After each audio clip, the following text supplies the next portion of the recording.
আসসালামু আলাইকুম। সবাই কেমন আছেন? আশা করি সবাই ভালো আছেন। আজ আপনাদের জন্য নিয়ে এসেছি গল্পের চতুর্থ পর্ব। আশা করি গল্পটি আপনাদের ভালো লাগবে। তাহলে চলুন শুরু করা যাক।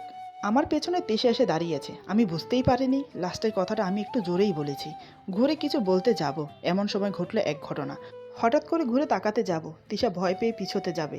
ঠিক তখনই পড়ে যাচ্ছে, আমি ধরে ফেলি। কিছুক্ষণ একে অপরের চোখের দিকে তাকিয়ে থাকি। সে এক রোমান্টিক কাণ্ড। আমি ছেড়ে দিয়ে বললাম, এত বড় হয়েছ, এখনও ঠিকভাবে চলতেও পারো না? যদি না ধরতাম তাহলে তো পড়ে যেতে। একটু দেখে চলতে পারো না? তিশা বলে, বারে, এখন আমার দোষ। নিজেই তো ভয় দেখানোর মতো ফিরে তাকালো। আমি বললাম, চোরের মতো এসে আমার পিছনে দাঁড়িয়ে কথা শুনছো, এখন আমি দেখাতে দোষ? তিশা বলে, কথা গোল গোল ঘুমাবে না, বলে দিলাম। বিড়বিড় করে কার কথা বলছিলে? কে তোমার মনের মতো হয়েছে? আমি বললাম, তোমাকে বলবো কেন? সে আছে একজন, যে আমার মনের মতো। তিশা আমার দিকে অপলক্ষীনভাবে তাকিয়ে আছে, এমনভাবে তাকিয়ে আছে মনে হচ্ছে ওর চোখ দিয়ে আমাকে গ্রাস করবে। চোখের কোনায় জল চকচক করছে। আমি দমকে সুরে বললাম, কি হলো, এখানে দাঁড়িয়ে আছো কেন? পড়তে যাও। তিশা কিছু না বলে চলে গেল। বুঝতে পারলাম আমার ব্যবহারে মনে কষ্ট পেয়েছে। ও কি আমার মনের ভাব একটুও বুঝতে পারছে না? আমি যে ওর প্রতি দুর্বল হয়ে পড়েছি, ভালোবাসি ওকে। এসব ভাবতে ভাবতে ঘুমিয়ে পড়ি। তিশা কখন এসে ঘুমিয়েছে জানি না। আজ মামার বাড়িতে যাবার কথা। মামার বাড়ি অনেক দূর, কম করে হলেও 6-7 ঘন্টা লাগে পৌঁছতে। তাই সকাল সকাল রেডি হয়ে বের হয়ে গেলাম মামার বাড়ির উদ্দেশ্যে। প্রাইভেট কারে করে যাব। আব্বু মামা মামি আর মামাতো বোনের জন্য কেনাকাটা করতে বলেছিল, তাই মার্কেটের সামনে গাড়ি পার্ক করেছি। তিশা এখনও রেগে আছে আমার উপর। আমি বললাম, তিশা বাইরে আসো তো, একা একা মার্কেটে ঘুরতে ভালো লাগে না। তিশা কোনো উত্তর না দিয়ে নেমে আসলো। আমি বললাম, কি ব্যাপার, এমন গোমরা মুখ করে রেখেছো কেন? কোনো কারণে কি রেগে আছো? তিশা বলে, রাগ করার মতো কোনো মানুষ নেই যে আমি তার উপরে রাগ দেখাবো, তাই রাগ করার কোনো প্রশ্নই আসে না। আমি বললাম, আমি তো বেশ বুঝতে পারছি তুমি আমার উপর অভিমান করে আছো। কেন সেটা জানতে পারি? তিশা বলে, আমি কেন শুধু শুধু তোমার উপর অভিমান করব? আমার কি সেই যোগ্যতা আছে? আমার কথায় ওর কতটুকু কষ্ট হচ্ছে আমি জানি না, কিন্তু ওর কথাগুলো তীরের ফলার মতো এসে বুকে বাজছে। মনে মনে ভাবলাম, না আর কথা বাড়াবো না, তা না হলে কথা খালি গোল গোল ঘুমাবে। তাই চুপচাপ দুজন মলের ভেতর প্রবেশ করলাম। তারপর মামা মামির জন্য পোশাক কেনা হয়ে গেছে। এবার শুধু মামাতো বোনের জন্য কিনবো। কিন্তু কি কিনবো বুঝতে পারছি না। মামাতো বোন নাইমা অনেক ছোট, কেবল 3য় শ্রেণীতে পড়ে। অনেক খুঁজে তিশার পছন্দ মতো একটা ড্রেস কিনলাম। তিশা আবার নাইমার জন্য কিছু কসমেটিক কিনতে বলল। অনেক কিছুই কিনলাম পিচ্ছি নাইমার জন্য। শপিং কমপ্লেক্স থেকে বের হব এমন সময় খেয়াল করলাম তিশা একটা চুরির দোকানের দিকে তাকিয়ে আছে। আমি বললাম, কি হলো, আবার কিছু নেবে নাকি? তিশা বলে, না কিছু নেব না। আমি বললাম, তাহলে ওই দোকানের দিকে তাকিয়ে আছো কেন? তিশা বলে, এমনি। আমি বললাম, চলো দেখি কি আছে ওই দোকানে। তিশা বলে, না দরকার নেই। আমি বললাম, উফ, চলো তো। এই বলে ওর হাত ধরে টেনে নিয়ে গেলাম। তিশা সম্ভবত চুড়ি পছন্দ করেছে। আমি লোকটাকে বললাম চুড়ি দেখাতে। লোকটা চুড়ি বের করে দিল। আমি বললাম, এই চুড়িটা ভালো না, আরেকটা দেখান। তিশা বলে, দেরি হয়ে যাচ্ছে তো, এসব লাগবে না আমার। আমি বললাম, যাবই তো, এগুলো সুন্দর না ওইগুলো সুন্দর? তিশা বলে, সবই ভালো লাগছে। আমি বললাম, হাতে পরে দেখো। তিশা বলে, ধুর, এখন এসব কেন? তোমার যা ভালো লাগে করো, আমি কিছু বলবো না। আমি বললাম, ইস, লজ্জা পাচ্ছে, তাকানোর সময় মনে থাকে না? এখন কিনে দিচ্ছি তাই লজ্জা করছে। তিশা অভিমান করে বলে, আমি কি বলেছি আমি কিনবো? এভাবে বকছো কেন? আমি বললাম, ধুর, বাধ্য তো, কোনটা নেবে বলো। তিশা বলে, তুমি পছন্দ করো। আমি বললাম, ওই সাদা চুড়িগুলো ভালো লাগছে। তিশা বলে, একটা কথা বলি? আমি বললাম, বলো। তিশা বলে, ওই যে একটা চুড়ি দেখছো, অনেক কালার একসাথে, ওইটা আমার ভালো লেগেছে। আমি বললাম, ও ঠিক আছে, আর নেবে? তিশা বলে, না। আমি বললাম, এই 2 দর্জনও নাও, এগুলো আমার ভালো লেগেছে, সাদা আর নীল চুড়ি তোমারটাও। হাতে পরিয়ে দেখি হয় কিনা। আমি তিশাকে চুড়ি পরিয়ে বলি, বাহ, ভালোই লাগছে। তারপর আমরা বিল পরিশোধ করে গাড়িতে চড়ে বসলাম। চুড়িগুলো পরে তিশা খুব খুশি হয়েছে। যাক বাবা, অভিমান তো কমেছে। শহর ছেড়ে বেশ খানিকটা দূরে চলে এসেছি। আমি আর তিশা পাশাপাশি বসে আছি। সামনে ড্রাইভার গাড়ি চালাচ্ছে। বাইরে হালকা হালকা বৃষ্টি হচ্ছে। ঠান্ডা ঠান্ডা আমেজ, বেশ ভালোই লাগছে। তিশা বাইরের দিকে তাকিয়ে আছে, বাইরের দৃশ্য উপভোগ করছে। আজ আমার মনের মানুষ আমার কাছেই আছে, আমার পাশেই বসে আছে। কিন্তু বলতে পারছি না, লুকিয়ে লুকিয়ে ভালোবাসার মজাটাই আলাদা। একটা রোমান্টিক রোমান্টিক ফিল হয়, যেটা বলে প্রকাশ করা যায় না। আমিও বাইরের দিকে তাকিয়ে পরিবেশ দেখছি। বেশ কিছুক্ষণ সময় কেটে গেল। হঠাৎ কারোর ছোঁয়া অনুভব করলাম। পাশে তাকিয়ে দেখি তিশা ঘুমিয়ে গেছে। ওর মাথাটা আমার কাঁধে। পাগলি মেয়েটা যে কি করে আল্লাহই ভালো জানে। ভালোই লাগছে। এমনি বৃষ্টি হচ্ছে, তার মধ্যে আবার এমন একটা রোমান্টিক কাহিনী। আমি আস্তে করে তিশার হাতে হাত রাখলাম। ওর হাত কত নরম। ওর মুখের দিকে তাকিয়ে ভাবছি, কথা কথায় মেয়েটা খুব অভিমান করে, কিন্তু ওর অভিমানে আমার রাগ হয় না, বরং ভালো লাগে। আমি অজান্তেই তিশার হাত শক্ত করে চেপে ধরি, আর এতেই বিপত্তি ঘটল। ঘুম ভেঙে গেল তিশার। তিশা কান ধরে বলে, সরি সরি, ঘুমের মধ্যে এমনটা হয়ে গেছে, বুঝতে পারিনি। আমি বললাম, সরি বলছো কেন? তিশা বলে, এই যে ঘুমিয়ে গেলাম, তাও আবার তোমার কাঁধের উপরে, সরি আর এমন হবে না। আমি বললাম, ইটস ওকে, বুঝতে দিলাম না, বিষয়টা উপভোগ করেছি। তিশা বলে, আর কত সময় লাগবে যেতে? আমি বললাম, আরও 4 ঘন্টা। তিশা অবাক হয়ে বলে, এত সময়? আমি বললাম, হুম। এরপর আমি আর তিশা অনেক গল্প করলাম। কোনো এক সময় দুজন ঘুমিয়ে গেলাম, কখন ঘুমিয়ে গেছি বুঝতেও পারিনি। ড্রাইভার চাচার ডাকে ঘুম ভাঙলো, তাকিয়ে দেখি এক নতুন জায়গায় চলে এসেছি। আমাদের মামার গ্রাম, আহা কি সুন্দর দৃশ্য। গাড়ি থেকে নামতেই দেখি সাইমা আমাদের জন্য অপেক্ষা করছে। আস্তে আস্তে বাড়ির দিকে এগিয়ে যাচ্ছি। চারিদিকে বিশাল বড় বড় মাঠ, মাঠের পাশ দিয়ে একটা খাল চলে গেছে। এই খালের পানিতেই এসব মাঠের কাজ চলে। আশেপাশে খুব একটা ঘর বাড়ি নেই, যতদূর চোখ যায় প্রায় সবই ফাঁকা, গাছপালায় ঘেরা। শুধু 5-7টা পরিবার বাস করে এখানে।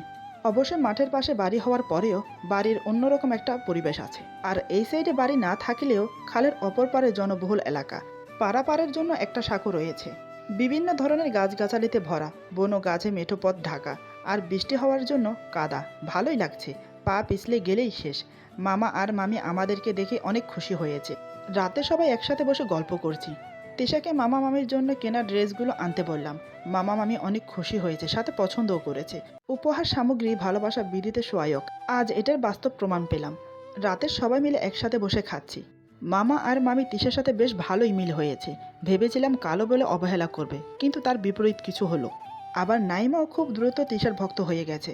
মামা বলে, ছোটবেলায় মুরাদ যখন গ্রামে আসতো তখন আর যেতেই চাইতো না, আর সেই মুরাদ এখন আসতেই চায় না। মামি বলে, তখন মুরাদের নানা নানি ছিল, তাই আসতো, তাদের প্রতি মায়া বেশি ছিল, আমাদের প্রতি কি আর মায়া আছে? মামির অভিমানী কথা শুনে কি উত্তর দেব বুঝতে পারছি না। তারপরও নিজেকে স্বাভাবিক করে বললাম, আসলে মামি এখন কাজের চাপ বেড়ে গেছে, তাই আর আসা হয় না। তোমরা মন খারাপ করো না, এরপর থেকে আমি আর তিশা মাঝে মাঝে আসবো। মামা বলে, ছোটবেলায় মুরাদ অনেক দুষ্ট ছিল, একটা কাহিনী বলবো, শুনবে নাকি কেউ? নাইমা বলে, আব্বু বলো, শুনবো। মামা বলে, আমার আব্বু মানে মুরাদের নানা হাঁস মুরগি পালতে অনেক ভালোবাসতো। একবার আব্বুর হাঁসের অনেকগুলো বাচ্চা হয়েছিল, আর তার মধ্যে মুরাদও এসেছিল বেড়াতে। সেই সময় শিয়ালের অনেক উপদ্রব ছিল, মাঝে মাঝে শিয়াল বাচ্চা নিয়ে যেত, তাই আব্বু পুকুর ছাড়া অন্য জায়গায় হাঁসের বাচ্চা যেতে দিত না। নাইমা বলে, তারপর কি হলো আব্বু? মামা বলে, একদিন আব্বু হাঁসের বাচ্চাগুলোকে খেতে দিচ্ছিল, আর আমি সাহায্য করছিলাম। মুরাদ বসে বসে দেখছিল। হঠাৎ মুরাদ আব্বুকে বলে, নানা, ও নানা, আমাকে কয়েকটা হাঁসের বাচ্চা দেবে? আব্বু অবাক হয়ে বলে, কি করবা তুমি? মুরাদ বলে, নানা জানো, ওই যে দূরের মাঠটা আছে না, ওই মাঠে অনেক শিয়াল থাকে, ওদের খুব খিদা লাগে রাত্রে, তাই শুধু ডাকে, তুমি আমাকে যদি হাঁসের বাচ্চা দাও তাহলে ওদের খেতে দেব। মামার এই কথা শুনে সবাই হাসতে থাকে। আমি বললাম, মামা এসব বলে লজ্জা দিও না, লজ্জা লাগে ছোটবেলার কাহিনী শুনতে। তিশা বলে, না মামা, বলেন আরও শুনি, কত মজার মজার কাহিনী, এই বলে হাসতে থাকে। আমি বললাম, এই তিশা চুপ। নাইমা বলে, আব্বু আরেকটা কাহিনী বলো তো, আমিও শুনবো। মামি বলে, আমি একটা বলি শোন। নাইমা বলে, হুম আম্মু বলো। মামি বলে, মুরাদ ছোটবেলায় খিদে একদম সহ করতে পারতো না, খিদা লাগলেই না খাওয়ার জন্য কান্না শুরু করে দিত। এখন কি করে তা তো আর জানি না। একবার আমি আর ভাবি মিলে পিঠা বানাচ্ছি, সব প্রায় শেষের দিকে। মুরাদের খুব খিদে লেগেছিল, আর ভাবিকে খুঁজে পাইনি, নিজেই রান্নাঘরে ঢুকে একাই খাওয়ার চিন্তা করছিল। আমি আটার বয়মের মুখ খোলা রেখে এসেছিলাম। মুরাদ আটার বয়ম হাত দিয়ে পারতে গিয়ে ওর উপরে আটার বয়ম পড়ে গিয়েছিল, সারা গা আটা মেখে গিয়েছিল। সেই কথা মনে পড়লে আজও হাসি পায়। তিশা বলে, এই তুমি এত দুষ্ট ছিলে?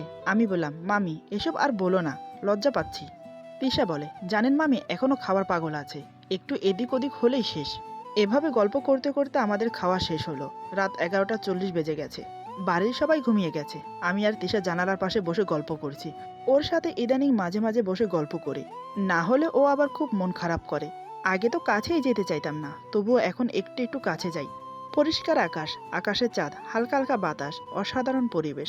কিন্তু সেই সময় কারেন্ট চলে গেল। মামার বাড়িতে বাথরুম বাহিরে, ঘরের সাথে কোনো কানেক্ট নেই। আমি আর তিশা দুজনেই একসাথে বাথরুমে গেলাম। তিশা বাহিরে দাঁড়িয়ে আছে, আমি আগে ওয়াশরুমে গেলাম। বাতাসে গাছপালা নড়ছে। আমি বাহিরে আসার পর তিশা গেল। আকাশের তারার দিকে তাকিয়ে আছি, চারিদিকে ঝিঝি পোকার ডাক। তিশা বাথরুমের গেট খুলে বাহিরে আসলো। আচমকা ভূত বলে চেঁচিয়ে উঠে আমাকে জড়িয়ে ধরে। আমি তো অবাক। আমি বললাম, এই কি হয়েছে? তিশা হাত দিয়ে একদিকে ইশারা করে বলে, ভূত দেখো, ভূত। এই বলে আমাকে আরো শক্ত করে জড়িয়ে ধরে, দুই হাতে আমার পিছনের শার্ট খামচে ধরেছে।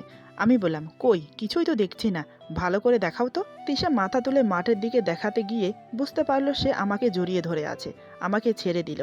তারপর বলে, এভাবে কাছে আসার জন্য সরি, ওই মাঠে ভূত আছে, দেখো, ওই দেখো দাঁড়িয়ে আছে। আমি বললাম, ওই যে একটা মানুষের মতো দেখা যায় ওইটা? তিশা বলে, জি ওইটা। তিশা ঠিকই বলছে, দূরে মানুষের মতো কি যেন একটা দেখা যাচ্ছে, সাদা রঙের পোশাকও পরে আছে। বাবারে, কি ওইটা? হাতে থাকা লাইট মেরে আর কিছুই খুঁজে পেলাম না। সেই মানুষটাও হারিয়ে গেল। আমিও এবার একটু ভয় পেয়ে গেলাম।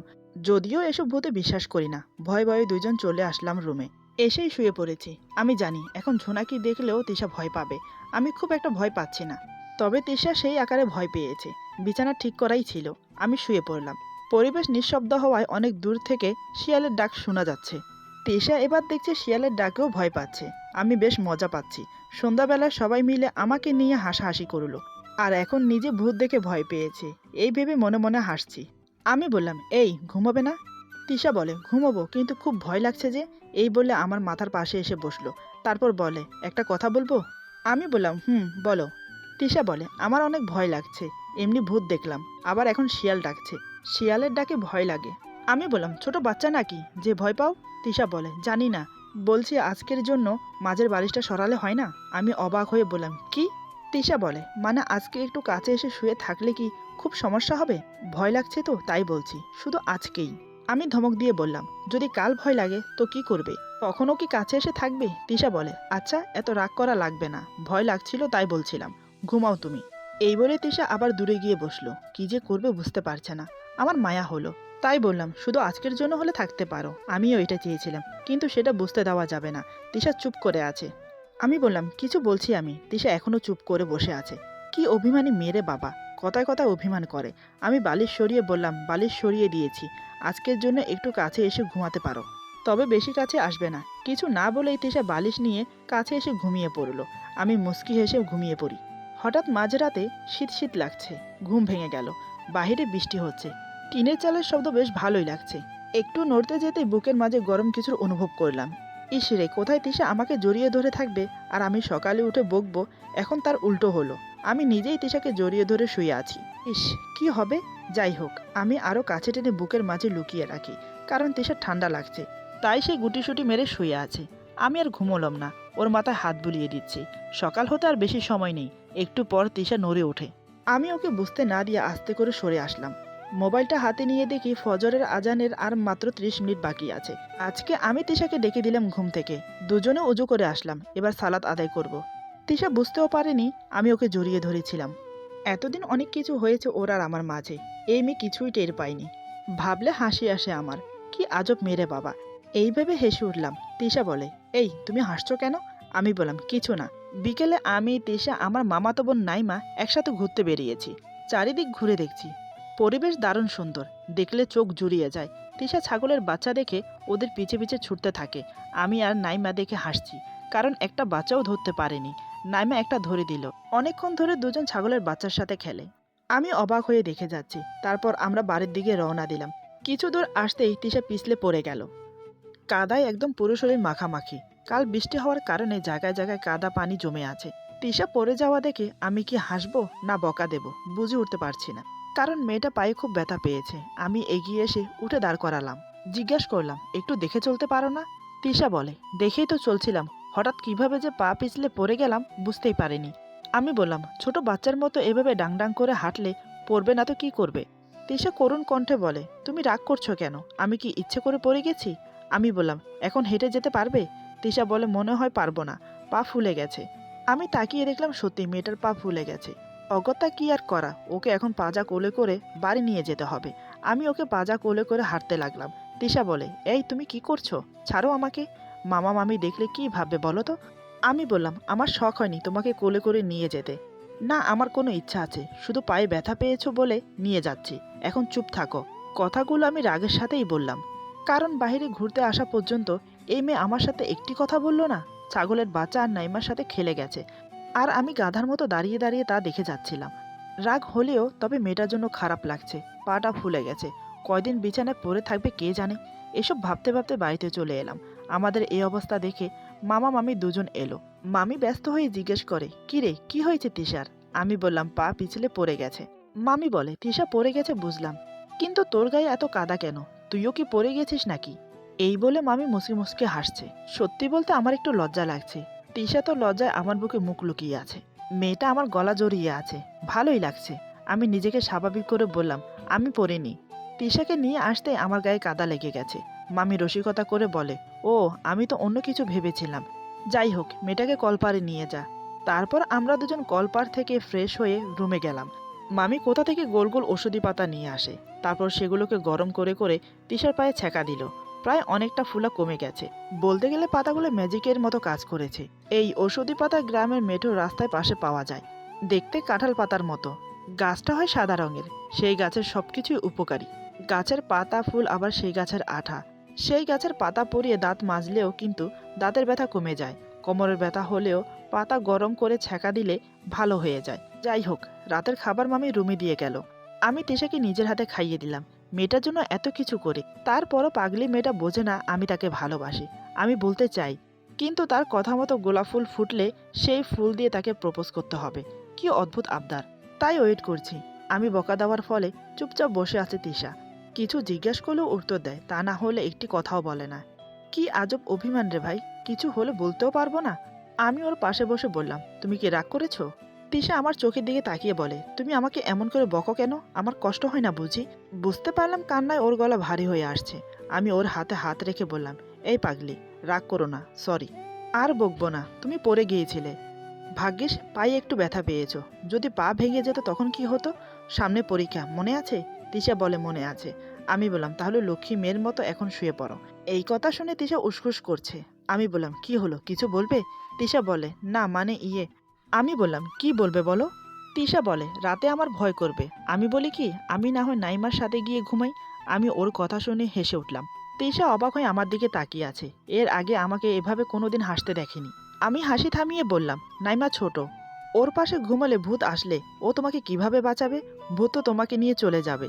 এই বলে আবার হেসে উঠলাম।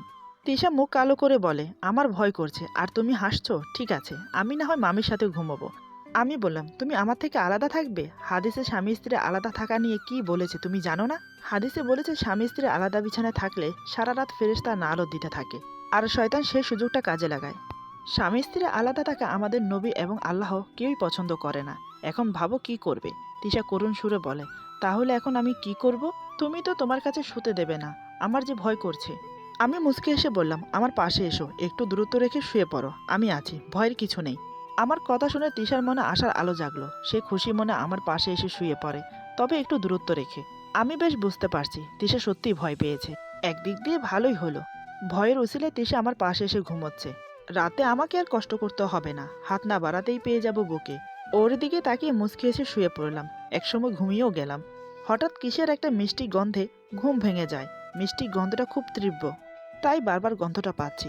চোখ খুলে দেখে আমার পাগলিটা আমাকে জড়িয়ে ধরেছে। ওর মাথাটা একদম আমার মুখের সামনে, তাই চুলের গন্ধটা আমার নাকে এসে বাঁধছে। মাতাল করে দেওয়া গন্ধটা। তিশা নড়ে চড়ে আমাকে আরো শক্ত করে জড়িয়ে ধরে। আমিও পরম তৃপ্তিতে ওর মাথা চেপে ধরে আমার বুকে অন্যরকম একটা শান্তি অনুভব করছি।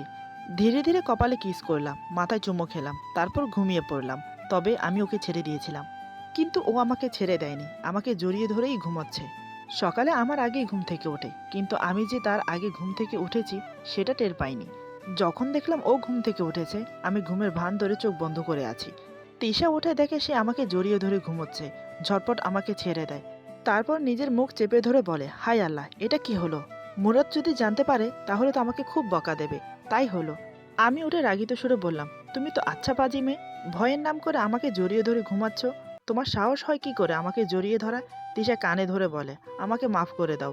ঘুমের মধ্যে কি থেকে কি হয়ে গেল আমি বুঝতেই পারিনি। বিশ্বাস করো, আমার কিন্তু সত্যি ভয় লাগছিল। আমি তোমাকে জড়িয়ে ধরার কোনো বাহানা করিনি। এটা ঘুমের মধ্যে অজান্তেই হয়ে গেছে। প্লিজ তুমি রাগ করো না। আমি ধমকের সুরে বললাম, হয়েছে হয়েছে, আর সাফাই গাইতে হবে না। তোমার মতলব কি আমি সব বুঝি। এই বলে বাইরে গেলাম ফ্রেশ হতে। এভাবে মান অভিমান একে অপরের কাছে আসাতে কাটিয়ে দিলাম 14টা দিন। আজকে চলে যাব। তিশা যাওয়ার জন্য রেডি। কিছুক্ষণ পরই বেরিয়ে যাব। এই কয়দিন বেশ ভালোই কাটালাম মামার বাড়িতে। সবার সাথে মিলেমিশে থাকার মজাই আলাদা। তারপর লং জার্নি করে বাড়িতে আসলাম। এমনি গাড়িতে আমি আর তিশা অনেক গল্প করেছি। বাসায় আসার পর মা বাবা তিশাকে ঘিরে ধরে। মামা মামি কি বলেছে, কি করেছে, কেমন আছে, আরও নানান ধরনের প্রশ্ন। তিশা এক এক করে সব বলল। সব শুনে মা খুব খুশি। তিশার মাথায় হাত বুলিয়ে বলে, যেখানে যাবি সেখানে মন জয় করবি সবার। এই দোয়া রইল তোর প্রতি আমার।